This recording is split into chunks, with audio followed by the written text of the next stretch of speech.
లోని 58వ డివిజన్ లో బీజేపీ అభ్యర్థి బొట్ల అనిత సత్యనారాయణను గెలిపించాలని బీజేపీ రాష్ట్ర అధికార ప్రతినిధి నిత్య పారిక్ ఓటర్లను కోరారు. బుధవారం 58వ డివిజన్ ఎన్నికల ప్రచారంలో బీజేపీ అభ్యర్థి బొట్ల అనిత సత్యనారాయణ తరపున బీజేపీ జాతీయ నాయకులు అధికార ప్రతినిధి నిత్య పారిక్ మాట్లాడుతూ అధికార పార్టీ నాయకులు మంచిర్యాల పట్టణంలో ప్రజలను భయభ్రాంతులకు గురిచేస్తూ ఓటర్లను బెదిరించే ప్రయత్నం చేస్తున్నారని, కానీ బీజేపీ అభ్యర్థులు గాని కార్యకర్తలు ప్రతి ఒక్కరూ ఒక సైనికుడిలా ఆత్మధైర్యంతో పనిచేస్తారని, దౌర్జన్యాలు రౌడిజంతో పట్టణ అభివృద్ధి చెందదని, నిజమైన పట్టణ అభివృద్ధి మరియు ప్రజలకు సురక్షితమైన పాలన కావాలంటే బీజేపీ పార్టీ అభ్యర్థులను గెలిపించాలని, 58వ డివిజన్ లో బొట్ల అనిత సత్యనారాయణను గెలిపిస్తే బీజేపీ ఆధ్వర్యంలో మంచిర్యాల పట్టణాన్ని సమగ్ర అభివృద్ధి చేస్తామని తెలిపారు. ఈ కార్యక్రమంలో 58వ డివిజన్ బీజేపీ నాయకులు రాకేష్ రేణువా ప్రసాద్, బీజేపీ పార్టీ నాయకులు, కార్యకర్తలు, కాలనీవాసులు ఉన్నారు.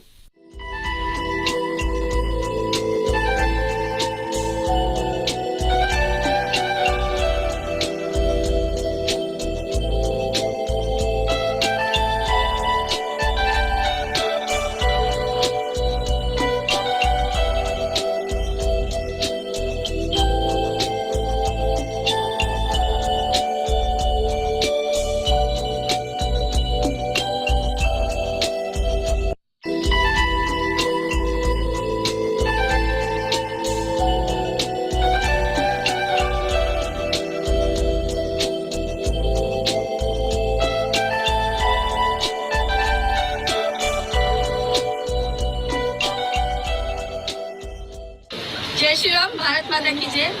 मैं 58 वार्ड में आई हूँ हमारे दीदी कोटला अनीता सत्यम जी के पास, और मैंने यहाँ पे जो देखा है इस वार्ड में स्पेशली मैंने देखा है कि मार्केट है और मार्केट की दुकानें पूरी साल भर से तोड़ी हुई है, वो भी दिवाली के आसपास। जब सबको पता है कि जो भी सनातन संस्कृति वाले जो भी हिंदू लोग हैं उनका सबसे बड़ा पर्व होता है दिवाली, लेकिन दिवाली के पहले ही वो कांग्रेस सरकार जो कि साफ कहते हैं, उनकी सीएम साफ कहते हैं कि मुस्लिम है तो कांग्रेस है, कांग्रेस है तो मुस्लिम है, तो यहाँ पे तो उनकी मानसिकता साफ रोडों पर दिख रही है कि किस तरीके से साल भर से दुकानें तोड़ी गई है दिवाली के पास, और उनको आहत किया गया उनकी मानसिकता को। मतलब मानसिकता से आप समझ सकते हैं कि किस तरह से व्यापारियों के हृदय को आहत किया गया है कि भाई आपको डर के साए में रहना है। और मैंने यहाँ आने के बाद ये भी सुना है कि यहाँ के जो पुराने लोग हैं, जो पुराने कांग्रेस के लोग हैं, वो यहाँ के लोगों को डरा रहे हैं, धमका रहे हैं कि नहीं आपको कांग्रेस को ही वोट करना है। अरे कांग्रेस को वोट किस बुनियाद पे करें जब 2 साल से आपने झूठे वादे किए, आपने अपने मैनिफेस्टो में 6 वादे किए थे जनता से। आज मैं पूछना चाहती हूँ कि वार्ड नंबर 58 की जनता को कि वो 6 वादों में से आपने कौन से वादे आपके पूरे हुए? क्या किसी भी एक वादों पर ही कांग्रेस सरकार खड़ी हुई है? जिस सरकार की बुनियादी झूठ पर खड़ी है तो वो क्या किसी का साथ करेगी? आज यहाँ पे जो तोड़फोड़ देखा है मैंने, आज यहाँ की जनता में जो डर का माहौल उन्होंने पैदा करने की कोशिश की है, तो मैं साफ साफ कहना चाहती हूँ कि जनता अब डरने धमकाने वालों के साथ नहीं है। वो सिर्फ डेवलपमेंट देखती है, जहाँ डेवलपमेंट होता है, जहाँ उनके बच्चों का भविष्य होता है, जनता उसी का साथ देती है। इसके अलावा जो इंसान आपके बीच में रहता है, आप लोगों के दिन रात आधी रात के वक्त भी आप लोगों के काम में आके खड़ा होता है, साथ उसका देना चाहिए, ना कि जो बाहर से आके आपको झूठे वादे कर रहे हैं कि हम आपका साथ देंगे। उनका साथ कैसे आप निभा सकते हैं बताइए? आपको ऐसा इंसान चाहिए जो आपकी एक आवाज पर भाग के आए, जिसको आने में टाइम लगेगी, वो आपका क्या काम कर पाएगा?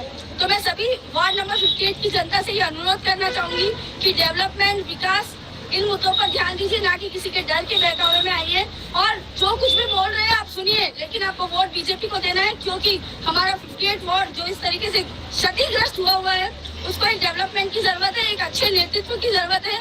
और जो इंसान बिना किसी पावर के, बिना किसी समर्थन के आज उन्होंने जनता के हृदय में इतनी जगह बनाई है कि आज हर जगह जब हम जा रहे हैं तो लोग साफ यही कह रहे हैं कि सत्यम अन्ना हमारे ऊपर आधी रात पे खड़े हुए। जब ऐसा इंसान आपके पास है तो बाहर से किसी की क्या जरूरत है? तो अधिक से अधिक संख्या में मैं सभी से अनुरोध करना चाहूंगी, 58 वार्ड को अगर सुरक्षित और सुंदर बनाना है तो सत्यम अनीता जी को वोट दीजिए, भारतीय जनता पार्टी को वोट दीजिए। भारत माता की